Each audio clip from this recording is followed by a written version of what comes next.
মা আতাকুমুর রাসূলু ফাখুযুহু ওয়া মা নাহাকুম আনহু ফান্তাহু। আমার রাসূল তোমাদেরকে যা কিছু দিয়েছেন, দীর্ঘ 23 ইয়ার্স নবুয়তি জীবনের 23 বছর, 40 বছরের আগের জীবন নয়, যেদিন থেকে ওহী শুরু হলো সেদিন থেকে শুরু করে মৃত্যু পর্যন্ত দীর্ঘ 23 ইয়ার্স ওর দীর্ঘ 23 বছর জিন্দেগির ভিতরে আমার নবী তোমাদেরকে যে সকল কাজগুলো করতে বলেছে সেই সকল কাজগুলো করার নামই কি? ইবাদত। সেই কাজগুলো করার নাম কি? আর যেগুলো থেকে ফরবিট করেছেন, নিষেধ করেছেন, সেগুলো থেকে বিরত থাকার নামও ইবাদত। আল্লাহর হাবিব যে কাজ করতে বলেছেন, যেই কাজ আল্লাহর পক্ষ থেকে নিয়ে আসছেন, সেই কাজ করার নাম ইবাদত। যেই কাজ থেকে নিষেধ করেছেন সেই কাজ থেকে বিরত থাকার নাম ইবাদত। আর একটু সহজ ভাবে বুঝাই, আমরা তো আমাদের জীবনে ইবাদত বলতে মনে করি নামাজ, রোজা, হজ, যাকাত। নামাজ পড়ব কোরআনের আইন অনুযায়ী, হজ করব কোরআনের আইন অনুযায়ী, যাকাত দেব কোরআনের আইন অনুযায়ী। কিন্তু আমার ব্যক্তি জীবনে কোরআন থাকবে না, আমার পারিবারিক জীবনে কোরআন থাকবে না, সমাজ জীবনে কোরআন থাকবে না, রাষ্ট্র জীবনে কোরআন থাকবে না। আমার সমাজনীতি, আমার অর্থনীতি, আমার রাজনীতি সবটাই চলবে লেনিন কালমার্কস মাওসেতুংয়ের দেওয়া শুধুমাত্র মসজিদে যায় ঠেরে টাক্কা সেজদা দিয়া খালি আল্লাহরে দেখাবো ইবাদত করি। ঠিক কি না? আমরা এইভাবে ইসলামকে বুঝি, ঠিক কি না? কিন্তু একে ইবাদত বলে না। ইবাদতের সংজ্ঞা আরেকটা দিচ্ছি কোরআনে কারীম থেকে। রব্বে কারীম বলছেন, কুল ইন্না সালাতি ওয়া নুসুকি ওয়া মাহইয়ায়া ওয়া মামাতি লিল্লাহি রাব্বিল আলামিন। আল্লাহু আকবার। আল্লাহ পাক বলছেন, হে রাসূল আপনি বলেন, কুল ইন্না সালাতি, সালাত বলতে শুধু নামাজ নয়, সালাত বলতে দৈহিক যত ইবাদত আছে সমস্ত ইবাদতকে আল্লাহ পাক বুঝিয়েছেন। কন্যা সুবহানাল্লাহ। সালাত দৈহিক ইবাদতের ভিতরে অন্যতম, এজন্য আল্লাহ পাক সালাতকে মুখ্যম করে সালাত শব্দ এনেছে। এরপরে নুসুকি, আমার কুরবানি। এখানে নুসুক মানে শুধুমাত্র গরু জবাই করার নাম নুসুক হয় না। নুসুক মানে হলো তোমার অর্থনৈতিক ইবাদত। তোমার জীবনে বান্দা দৈহিক ইবাদত বলতে যা বুঝায়, তোমার জীবনে অর্থনৈতিক ইবাদত বলতে যা বুঝায়, সবটাই করবে কেবলমাত্র আমি আল্লাহর জন্য। কার জন্য? শুধু তাই নয়, আমরা মনে করি নামাজ পড়বো আল্লাহর দেওয়া নিয়মে, মসজিদ চালাবো আল্লাহর দেওয়া নিয়মে, কিন্তু আমার ইউনিয়ন পরিষদ, আমার বঙ্গভবন, আমার সেক্রেটারিয়েট, আমার পার্লামেন্ট গুলো, এগুলো চলবে দুনিয়ার মানুষের দেখানো পদ আর মত অনুযায়ী। ঠিক কিনা? সম্মানিত হাজিরিন, আমার সামনে আল্লাহর কোরআন, ওয়াল্লাহি তাল্লাহি বিল্লাহি ওয়াল্লাহি রাব্বিল কাবা, রব্বে কারীমের নামে শপথ করে বলি, যে আল্লাহ রাব্বুল আলামিন নামাজকে ফরজ করেছেন, সেই আল্লাহ রাব্বুল আলামিনের বিধান দিয়া সংসদ পরিচালনা করাকে আল্লাহ পাক ফরজ করেছে। এইটা না বোঝার কারণে মুসলমানদের এই দুর্গতি। সব বুঝি, কয় হুজুর যাই বলেন, ওয়াজের কথা, নামাজের কথা কইয়া জাতিরে কান্না করাই যান, কবরে রস করে যান, জাহান্নামে রস করে যান। হলো আপনারা বুঝেছেন। আরেকটি আরজ করছি, সেটি হলো কোরআনে কারীমের ওয়াজ, তাফসীর মাহফিল শুনলে হবে না। আজ আমরা যারা এসেছি এখানে আলোচকরা সবাই কোরআনের কথা বলবে। আজ তো আমরা মাহফিলগুলোকে মাশাআল্লাহ এক আনন্দ বিনোদনের জায়গা বানিয়ে ফেলেছি।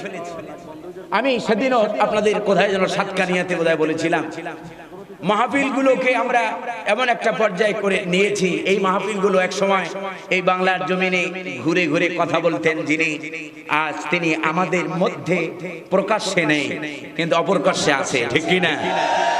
আমি বলেছিলাম সেদিনও আপনার সাতকানিয়াতে, কোথায় যেন রূপকানিয়া বলে মনে হয়, বলেছিলাম যে সেই মুফাসসিরের জীবনের একটি ক্যাসেটের ভিতরে দীর্ঘ 50 ইয়ার্স 50 বছরের ক্যাসেটের ভিতরে কেউ দেখাতে পারবে না গানের একটা কলি আছে, কবিতার একটা কলি আছে, অথবা কোন ভাটিয়ালি কোন সুর আছে, ঠিক কি না? সেটা ছিল কোরআনের তাফসীর, যখন মুখ থেকে প্রতিটি কথার সাথে সাথে উচ্চারিত হতো আল্লাহর কালাম, ঠিক কি না? আজ আমরা এগুলোকে ফ্যাশন বানিয়ে ফেলেছি। সম্মানিত হাজিরিন, এগুলোকে ফ্যাশন বানালে চলবে না। কিয়ামতের অসংখ্য নিদর্শনের মধ্যে থেকে কিয়ামতের যতগুলো আলামত প্রকাশমান, তার মধ্যে অন্যতম আলামত হলো, আমি আজ বলে যাই, কোনদিন হয়তো দেখা হতে পারে, নাও হতে পারে, আজ বলে যাই কিছু কথা। অসংখ্য নিদর্শনের মধ্য থেকে অন্যতম নিদর্শন হলো জাতি ইত্তাখাযান নাস আল জুহালা আল ফুকাহা, জাতি জাহেলদেরকে ফকিহের আসনে বসায় দেবে। কোরআন জানে না, হাদিস জানে না, কোরআন সম্পর্কে ন্যূনতম ধারণা নেই, উসুলুল ইলম নেই, কোরআনের জ্ঞান নেই, তাদেরকে ইন্টারন্যাশনাল মুফাসসিরে কোরআন বানায় আমরা প্রচার করতেছি। এমনও আছে কোরআনে কারীম সহি করে পড়তেও পারেন, মঞ্চে বসে নাউযুবিল্লাহি মিন যালিক, এটাকেও লাহুল হাদিস বলে, মঞ্চে বসে অযথা কথা। কোন আলেম তো ভালো, কোন ইমানদারের মুখ থেকে যেই কথা আল্লাহ পাক পছন্দ করেন না, যেই কথা আপনার আমার কিরামান কাতিবিন, যেই কথা আপনার আমার নামে ভালো কিছু লিখবে না, আপনার কথায় যে কথায় সওয়াব হবে না, সেই কথা ইমানদারদের জন্য বলা বৈধ। আর বক্তারা দেখি ভাটিয়ালি সুর লয়, বক্তারা দেখি আপনার, বিশেষ করে আমি মাঝে মাঝে অবাক, এই জন্য আমার পিছনে লাগছে অনেকে বলে যে উনি না, আমি অরিজিনাল যারা কোরআন এবং সুন্নাহর কথা বলে এই জমিনের ভিতরে, আমি তাদের বিরোধী নই। যারা এটাকে ব্যবসার মঞ্চ বানিয়ে ফেলেছে, এই নমানি কেবল তাদের বিরুদ্ধে কথা বলে, ঠিক কি না? হাতিনি মাসালান Waheeda, give me one example.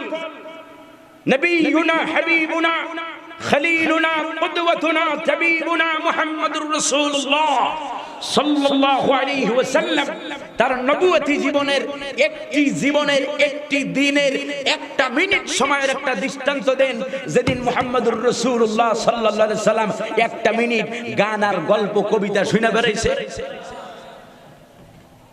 পারবেন কেউ? পারবেন না।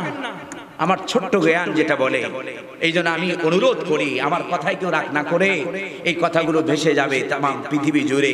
এই জন্য বলতেছি, অনুরোধ, যারা এই মঞ্চে কথা বলেন, কোরআনের তালিবে ইলম হওয়াটা দোষের নয়।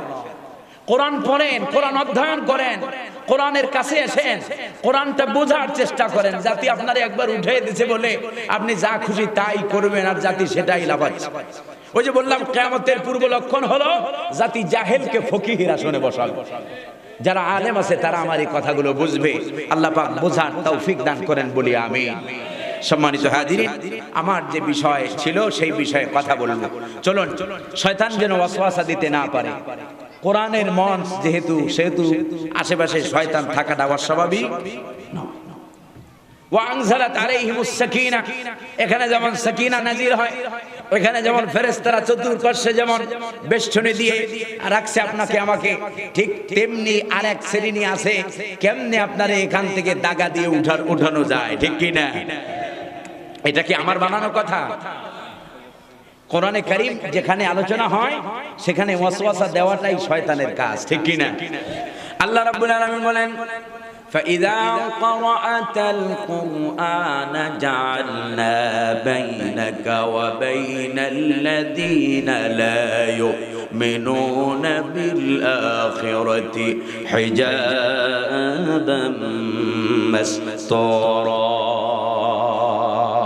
ও নবী, তুমি যখন কোরআনের কথা বলো, ফাইজা ক্বরা'তাল কুরআন, তুমি যখন কোরআন পড়ো, কোরআনের কথা বলো, কোরআনের সমাজ বিনির্মাণের আন্দোলনের কথা যখন তুমি বলো, তখন জাআলনা বাইনাকা ওয়া বাইনাল্লাযিনা লা ইউমিনুনা বিল আখিরাতি হিজাবাম মাসতুরা, তখন আমি তোমার মাঝে, ঈমানদারদের মাঝে, আর যারা দুনিয়াকে মনে করে দুনিয়া মস্ত বড়, খাও দাও ফুর্তি করো, দুনিয়া কা মজা লে লো, দুনিয়া তোমারি হো, দুনিয়া যা খুশি সব কইরা বেড়াও, দুনিয়ার পরকালে হিসাব দিতে হবে, এই চিন্তা চেতনা যারা লালন করে না তাদের মাঝে আর তোমার মাঝে আমি আল্লাহ পাক হিজাব আড়াল পর্দা তৈরি করে দেই, যার কারণে ওরা সব শুনতে মজা লাগে, শুধু শুনতে মজা। এই অসম্মান এতটা কষ্ট আল্লাহ পাক আর যখন সহ্য করলেন না, আল্লাহর যখন সীমা তারা সীমা লঙ্ঘন করলো, আল্লাহ পাক এমন চুবানি দিলেন, নিলেন নদকে সলিল সমাধি করে দিলেন, ঠিক কি না?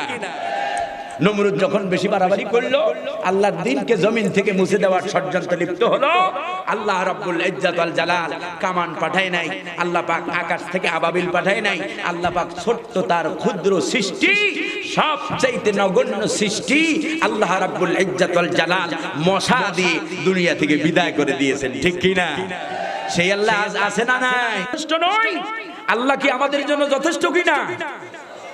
অবশ্যই যথেষ্ট। হাসবুনাল্লাহু ওয়া নি'মাল ওয়াকিল, নি'মাল মাওলা ওয়া নি'মান নাসির। আল্লাহ পাক আমাদের জন্য যথেষ্ট। আল্লাহ আছেন।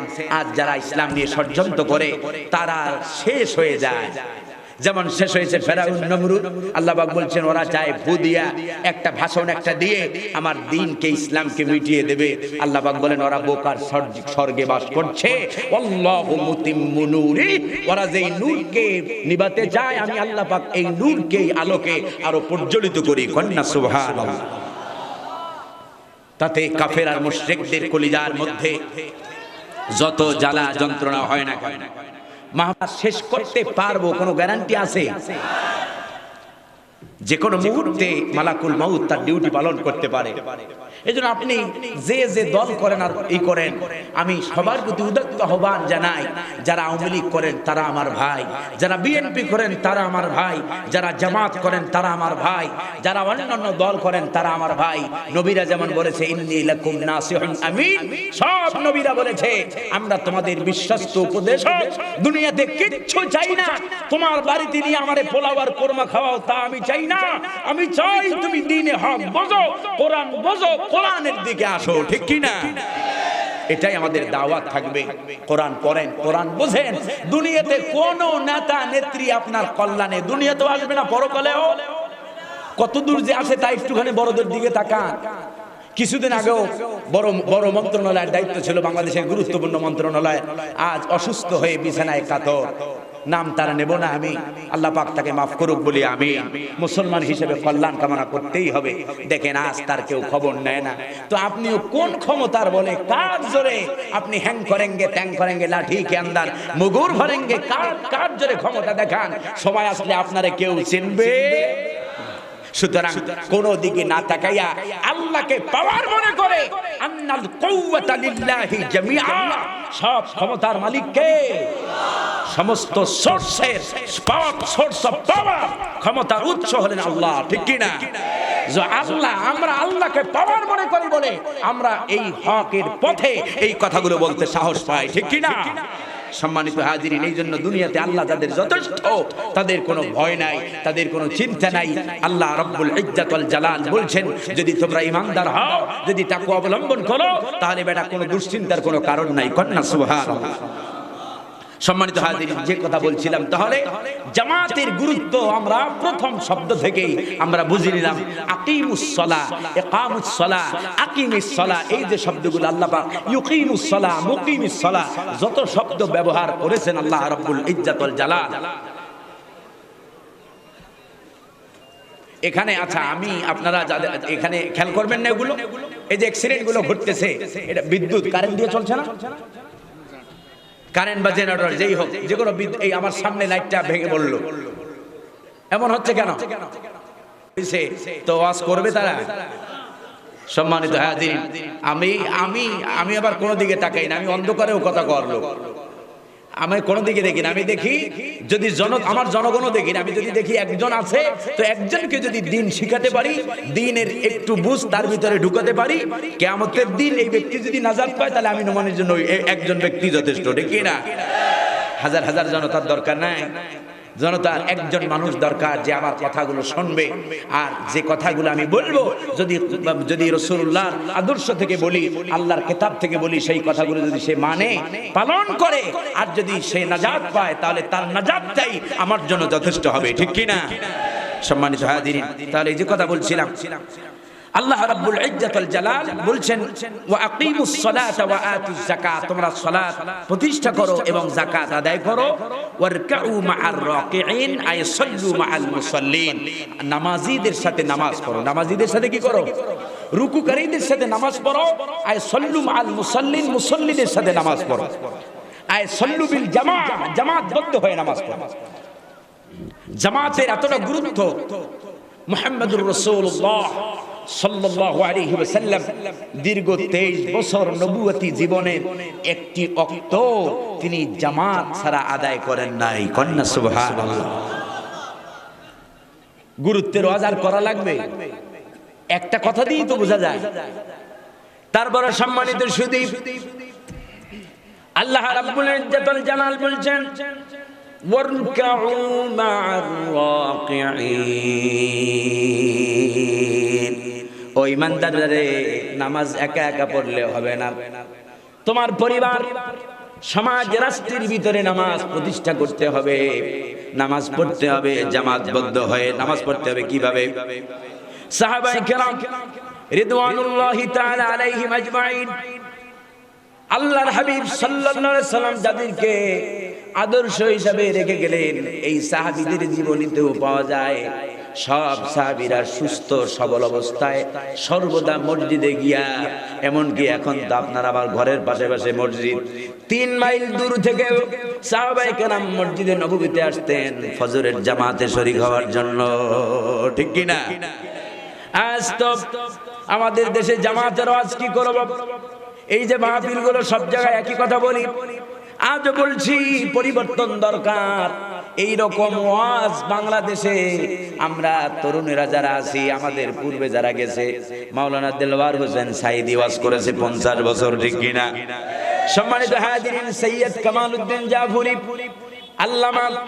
আল্লামা আহমদ শফি, জুনায়েদ বাবু নগরী, এরপরে আল্লামা আরো বড় বড় মুহাক্কিক ওলামায়ে কেরাম এই জমিনের ভিতরে মানুষকে, তাদের আগে আবার হাফিজি হুজুর ছিলেন, শামসুল হক ফরিদপুরি রহমাতুল্লাহ আলাইহি ছিলেন, তারা ওয়াজ করেছেন।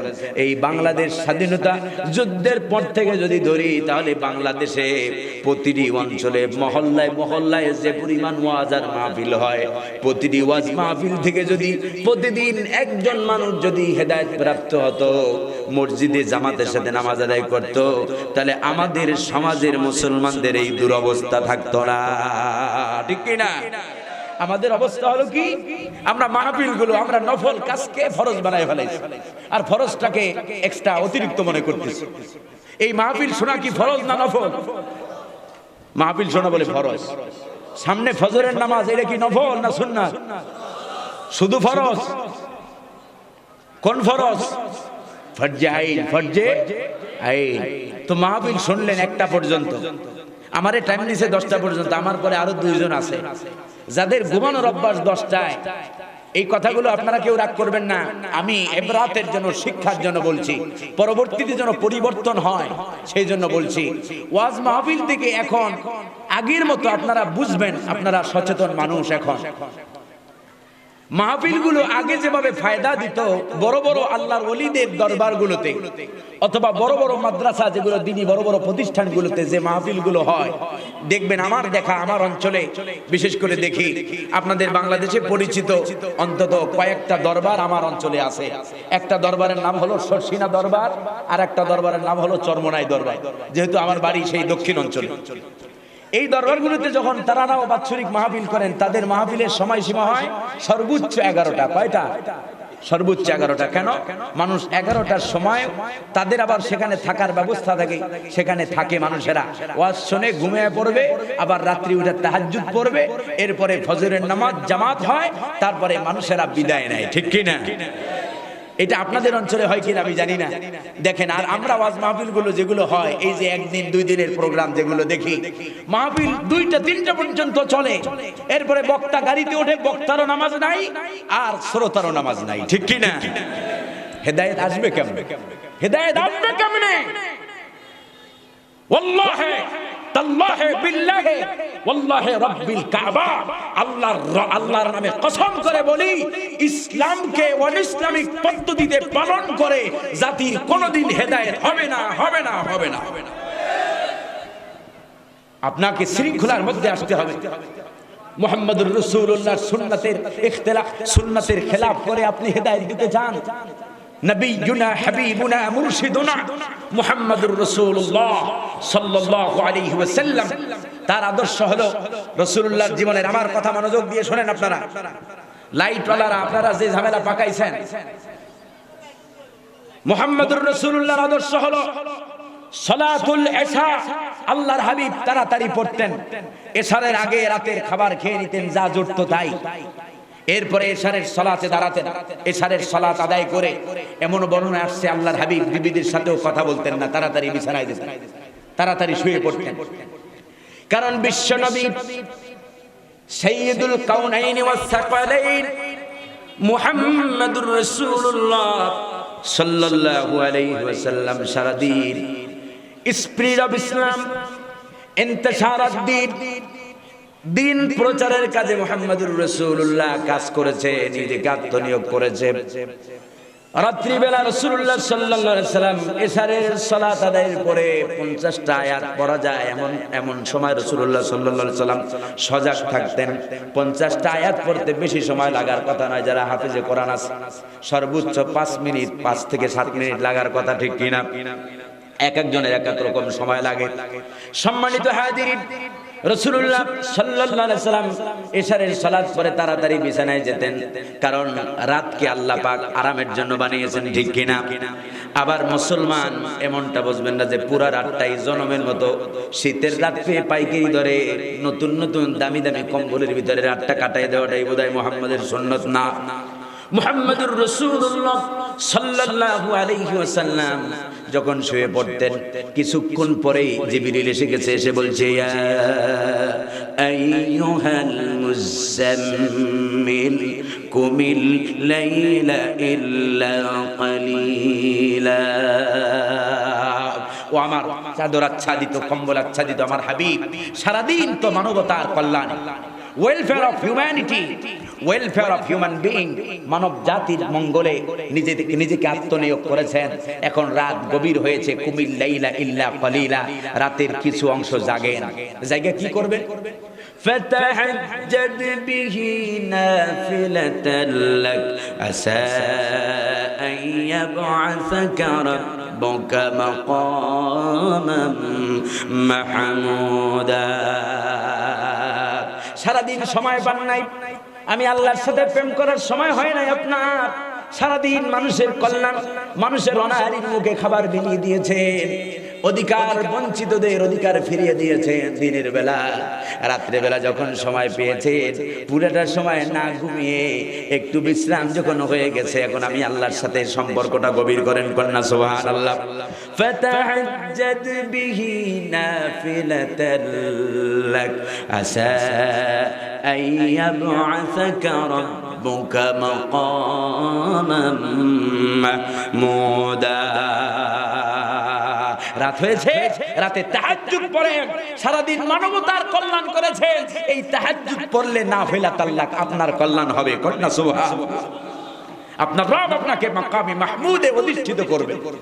সম্মানিত হাজিরিন, এই এতটুকু কথা আমার আলোচনার বিষয় নয়, তারপরে বললাম এই কারণে, কয়জন মুসলমান আছে যে তাহাজ্জুদের সালাতে রাতে গভীর রাতে তাহাজ্জুদের নামাজের জন্য দাঁড়ায়, অথচ রাসূলুল্লাহ সাল্লাল্লাহু আলাইহি সাল্লাম বাদা সালাতিল ফরিদাতি, ফরজ নামাজের পরে সবচাইতে যেই নামাজের গুরুত্ব দিয়েছেন তার নাম হলো সালাতুত তাহাজ্জুদ, ঠিক কিনা?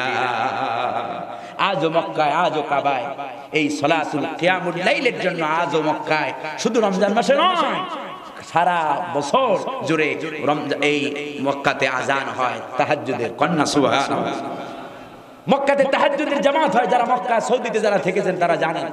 সম্মানিত হাজিরিন, এই তাহাজ্জুদটা কেমন সুন্নাত, এটা সুন্নতে মুআক্কাদা, সুন্নতে মুআক্কাদা, খুবই গুরুত্বপূর্ণ সুন্নাত। সম্মানিত হাজিরিন, এজন্য আমাদেরকে বাজে অভ্যাসগুলো ছাইরা, আমরা তো হয় ওয়াজের কথা না, ওয়াজের কথা বাদ দিলাম, ঘুমাইতে যাই রাত 11টা 12টার আগে, চোখে ঘুম আসে না। ওই যে আমাদের হাতে একখান ধরাই দিছে ইসরায়েল শয়তানেরা, অ্যান্ড্রয়েড, এই Facebook, imo, Messenger, viva, WhatsApp, এগুলোতে না ঢুকলে পরে রাত যত গভীর হয় শয়তানের খেলা তত বেশি জমে, ঠিক কি না? মোবাইল কোম্পানিগুলো রাত 12টার পরে যত ছাড় আছে সব ছাড় দিয়ে রাখে, ঠিক কি না? ও যুবক, তোমার ঈমানকে চুরি করছে, তোমার ঈমানকে কিনে নিয়ে যাচ্ছে এই শয়তানেরা। তোমার ঈমান চুরি হয়ে যাচ্ছে, তুমি টের পাচ্ছ না। এইজন্য এগুলো থেকে আমাদেরকে ফিরে আসতে হবে। আল্লাহ যেন তৌফিক দেয়, বলি আমিন। সম্মানিত হাজিরিন, তার মুহাম্মদুর রাসূলুল্লাহ সাল্লাল্লাহু আলাইহি ওয়াসাল্লাম, আল্লাহ রাব্বুল আলামিন সালাতকে ফরজ করেছেন নির্ধারিত সময়ের ভিতরে। আল্লাহ রাব্বুল আলামিন বলেন, ইন্নাস সালাতা কানাত আলাল মুমিনিনা কিতাবাম মাওকুতা। নিশ্চয়ই আমি আল্লাহ তাআলা, নিশ্চয়ই ইন্নাস সালাতা কানাত আলাল মুমিনিনা কিতাবাম মাওকুতা, নিশ্চয়ই নামাজকে ঈমানদারদের উপরে টাইমলি, সময় মতো সালাত আদায় করাকে ঈমানদারদের উপরে ফরজ করা হয়েছে। কন্যা সুবহানাল্লাহ। কোন কোন সময় নামাজ পড়বা? অন্য কোন ইবাদত আল্লাহ পাক এত সুন্দর করে বর্ণনা করে শিখায় নাই। আল্লাহ রাব্বুল আলামিন একমাত্র ইবাদত, একমাত্র নামাজকে আল্লাহ পাক হযরতে জিবরিলকে পাঠাইয়া দিয়া রাসূলুল্লাহ সাল্লাল্লাহু আলাইহি সাল্লামকে কোন ওয়াক্তের সময় কয় রাকাত পড়বে, কিভাবে নামাজ পড়বে তাও শিক্ষা দিয়েছেন। কন্যা সুবহানাল্লাহ। আল্লাহ রাব্বুল আলামিন বলেন, আকিমুস সালাতা ওয়া আতুজ যাকাতা ওয়ারকাউ মা'আর রাকিঈন। নামাজ ফরজ করা হলো, নামাজ ফরজ করা হলো জামাতের সাথে। কিসের সাথে? ওয়ারকাউ মা'আর রাকিঈন। অধিকাংশ মুফাসসিরিন কেরামের তাফসীর করেছেন, আয় সাল্লু মা'আল মুসাল্লিন, আয় সাল্লু বিল জামাআ, জামাত বন্ধ হয়ে নামাজ পড়তে হবে। দেখেন জামাতের এতটা গুরুত্ব। মুহাম্মদুর রাসূলুল্লাহ সাল্লাল্লাহু আলাইহি ওয়াসাল্লাম যখন ইন্তেকাল করবেন, রাসূলুল্লাহ সাল্লাল্লাহু আলাইহি ওয়াসাল্লাম ইন্তেকালের পূর্বে প্রচন্ড 2 দিন আগে প্রচন্ড জ্বর এলো রাসূলুল্লাহ। যেই সময় রাসূলুল্লাহ সাল্লাল্লাহু আলাইহি ওয়াসাল্লাম আল্লাহর মুলাকাতে চলে যাবেন, আল্লাহর হেফাজতে, আল্লাহর জিম্মায় চলে যাবেন, সেই মুহূর্তের আগে ফজরের জামাত ছিল, ফজরের নামাজ ছিল। রাসূলুল্লাহ এতটা জ্বর এসলো, আল্লাহর হাবিব একবার হুশ আসে আর একবার বেহুশ হয়ে যান। যখন হুশ আসলো, হযরত রাসূলুল্লাহ সাল্লাল্লাহু আলাইহি ওয়াসাল্লাম জিজ্ঞেস করলেন, আয়েশা গো, এখন কোন সময়? হযরত আয়েশা বলছে, ইয়া রাসূলুল্লাহ, ইয়া হাবিবাল্লাহ, ও আমার হাবিব, এখন ফজরের সময়। আপনার সাহাবায়ে কেরাম রিদওয়ানুল্লাহি তাআলা আলাইহিম আজমাইন দীর্ঘক্ষণ যাবত আপনার অপেক্ষা করতে করতে, আপনার অপেক্ষা করে করে তারা যখন দেখলো আপনার হুশ আসতেছে না, তখন আমার আব্বার ইমামতিতে মসজিদে নববীতে জামাত দাঁড়ায় গেছে।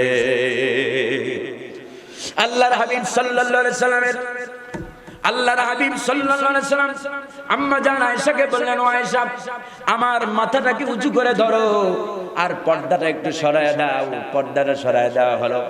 রাসূলুল্লাহ সাল্লাল্লাহু আলাইহি সাল্লাম মসজিদে নববী থেকে, রাসূলুল্লাহর ঘর এমন জায়গায় ছিল, রাসূলুল্লাহর ঘর থেকে মসজিদে নববীর জামাতের দৃশ্য দেখা যেত। কন্যা সুবহানাল্লাহ।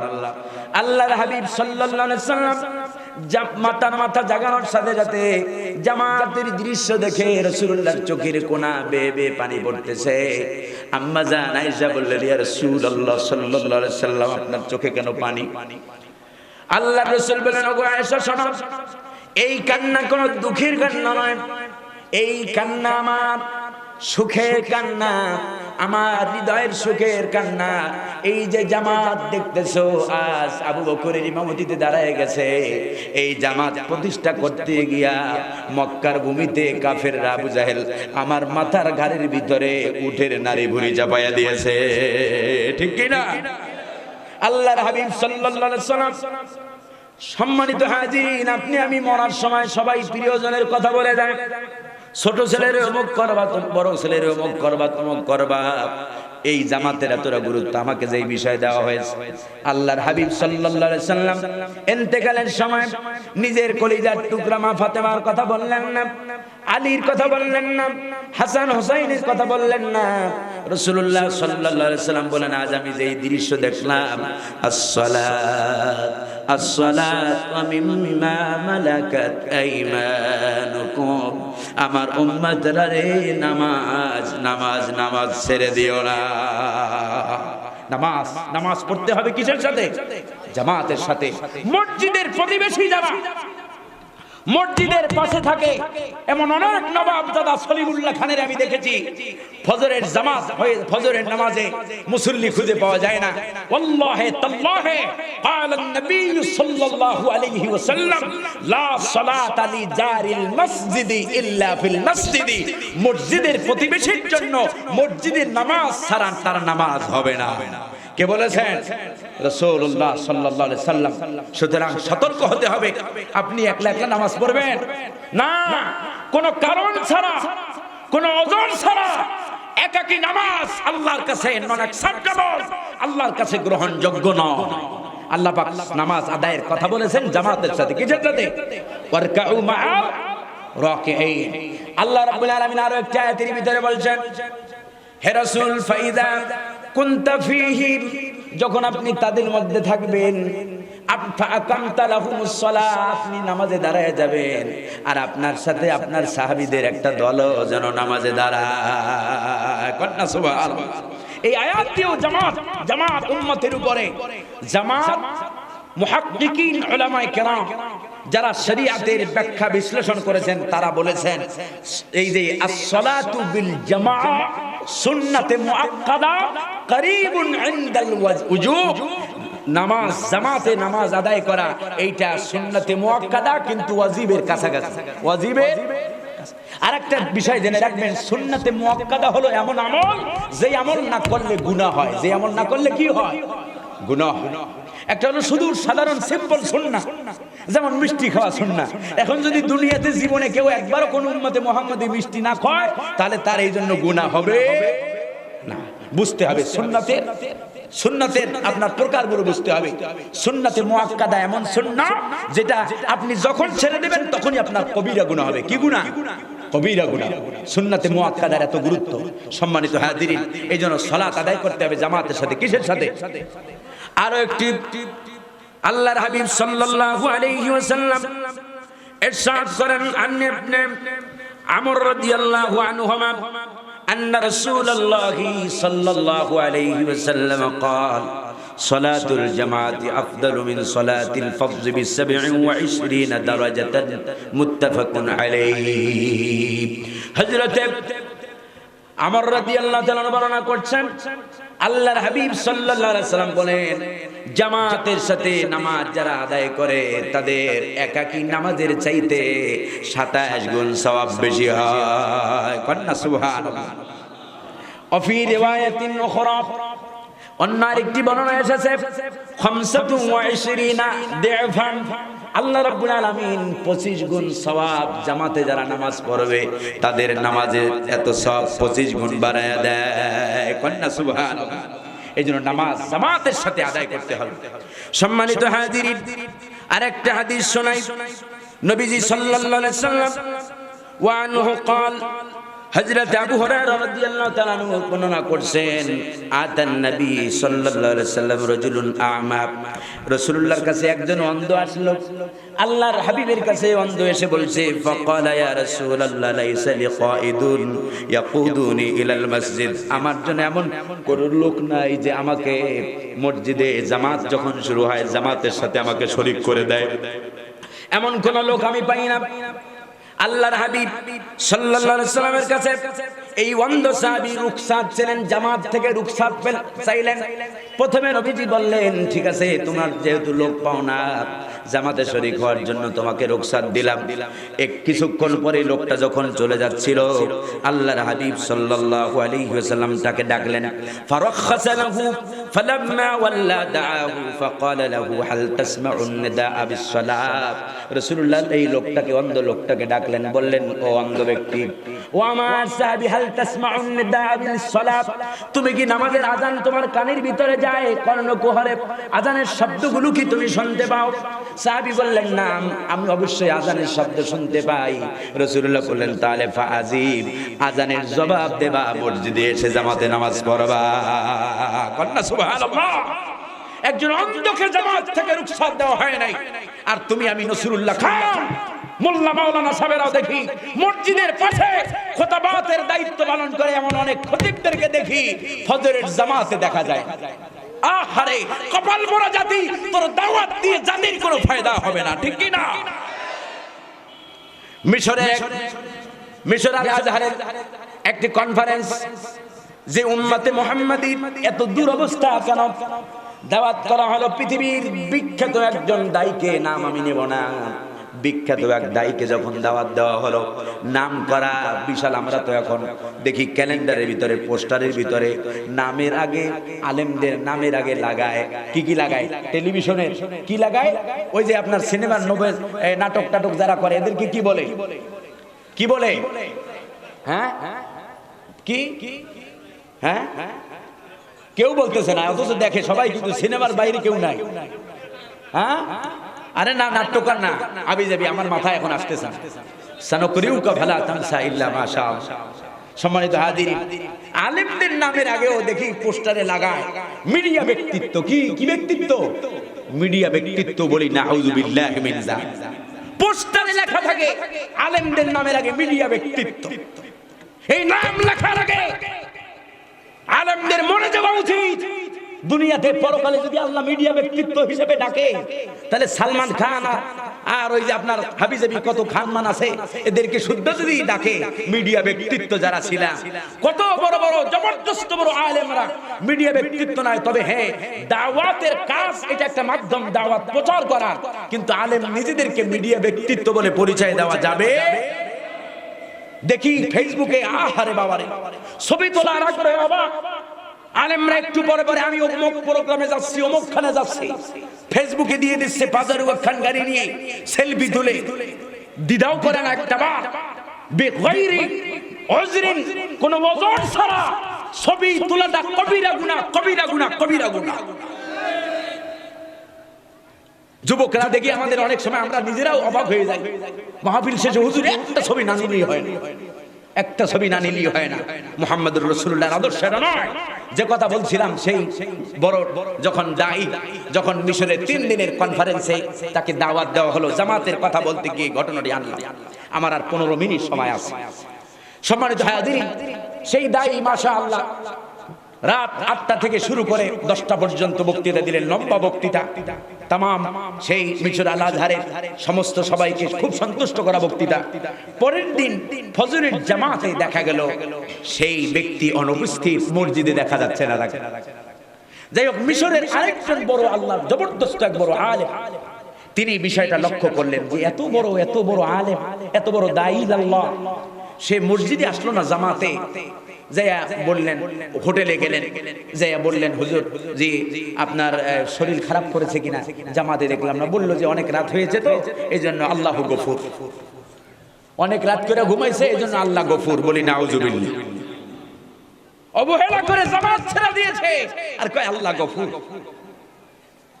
2 দিন গেল, 3 দিন গেল, তৃতীয় দিনও তিনি বিশাল বক্তৃতা দিলেন এবং ওয়ার্ল্ডের ভিতরে তিনি বক্তৃতার ভিতরে দাঈ ইলাল্লাহ হিসেবে নাম্বার 1 হলেন। কিন্তু তৃতীয় দিনের দিনও ফজরের জামাতে তাকে দেখা, জাতির কল্যাণ কেমনে হবে? ইয়াকুলুনা বিআফওয়াহিহিম মা লাইসা ফি কুলুবিহিম, আমরা মুখ দিয়ে বলি একটা, আমাদের অন্তরে থাকে আর। আমরা মুখে কাবুরা মাকতান ইনদাল্লাহি আন তাকুলু মা লা তাফআলুন, তোমরা এমন কথা কেন বলো, এটা আল্লাহর কাছে অপছন্দনীয়, যেটা বাস্তবে তোমরা বাস্তবে যেটা ফলো করো না, বাস্তবে আমল করো না।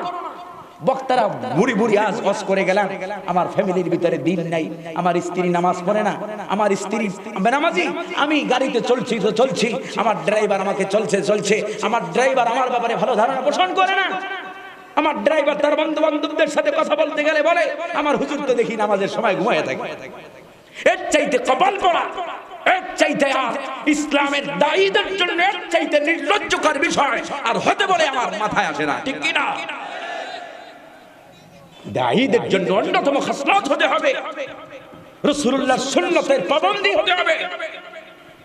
আমি এই কথাগুলো বলি বলে অনেকের গা জ্বালা ধরে। আমি বলি গা জ্বালা ধরো, যদি একজনেরও যদি পরিবর্তন হয় তাহলে কিয়ামতের ময়দানে আল্লাহ পাক যদি আমি তোমাকে maaf করে দেয়, ওই একটা কথার জন্য যথেষ্ট, ঠিক কি না? ওয়াল্লাহি তাল্লাহি বিল্লাহি, আল্লাহর কোরআন হাতে নিয়ে বলছি, এই যে কথাগুলো বলছি, লা নুরিদু মিনকুম জাযাআন, এটা চাই না যে আপনারা আমারে বাহবা দেন, ওয়াজ খান কইরা গেছেন ওমানি। আল্লাহে তাল্লাহে বিল্লাহে আল্লাহ যেন মৃত্যু দেন যেদিন এই চিন্তা চেতনা মুখে আসবে। আবার দেখি ওয়াজের মঞ্চ থেকে বেরিয়ে দিয়া যে জিজ্ঞাসা করে, ভাই ওয়াজটা কেমন হয়েছিল? মুখ দিয়ে কথা বের করেন কে? ইখলাস লাগবে, মনে রাখতে হবে। ইসলামী শরীয়তের গুরুত্বপূর্ণ আরেকটি বিধান হলো ইবাদত। ইখলাস বিহীন ইবাদত আল্লাহর কাছে কবুল হয় না, ঠিক কি না? ইখলাস নাই, কাজে ইখলাস নাই।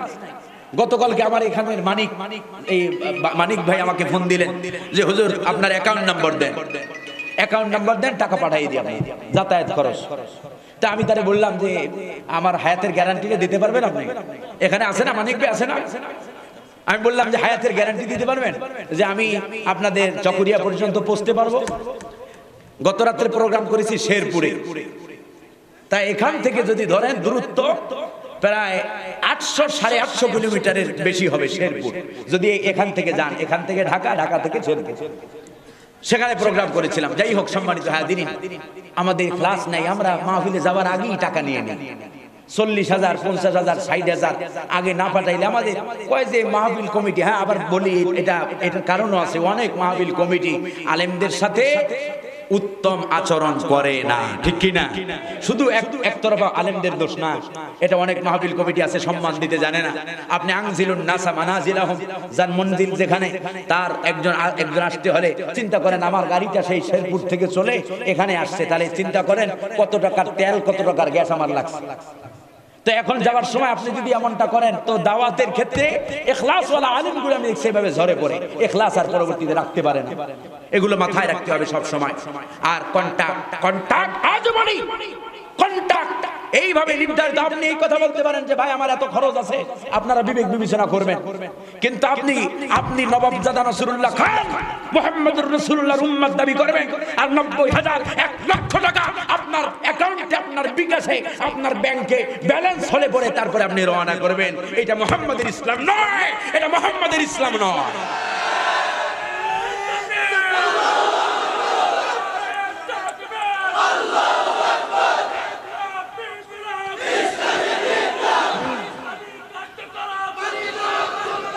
আলহামদুলিল্লাহ সম্মানিত হাজির, আমাদেরকে শুধরাতে হবে, সব কিছু পরিবর্তন করতে হবে। যে কথা বলছিলাম মাঝখানে, মাহফিলগুলোকে অবশ্যই 11টার উপরে যেতে দেওয়া যাবে।